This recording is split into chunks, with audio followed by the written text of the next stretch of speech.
CCTV Sandra Gathmann spoke to John Milios, the Syriza party's chief economist.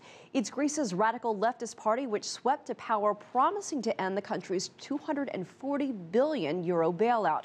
He insists that sticking to the current terms of Greece's bailout is simply not an option. With Greece and its Eurozone partners still locked in talks, I caught up with the chief economist of Syriza, Greece's leftist party, who swept to power during last month's elections on the promise they would end Greece's €240 billion bailout program. Now, Mr. John Milios told me, though, that the current terms of the bailout program for Greece are simply not an option any longer. We need another program.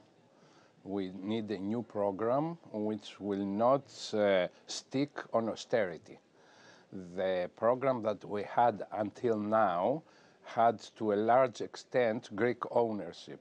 The previous government, expressing the interests of this oligarchic structure that has governed the country since the fall of the junta, has put forward a program of cuts of the welfare state, of people's living standards, and so on.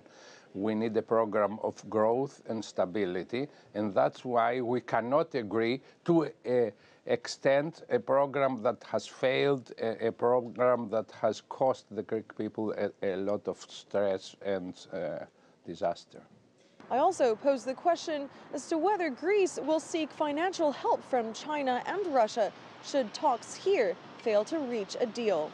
We want to implement a multilateral foreign policy, to have very good relations with our neighboring countries, but also with any other country in the world, like the ones you mentioned.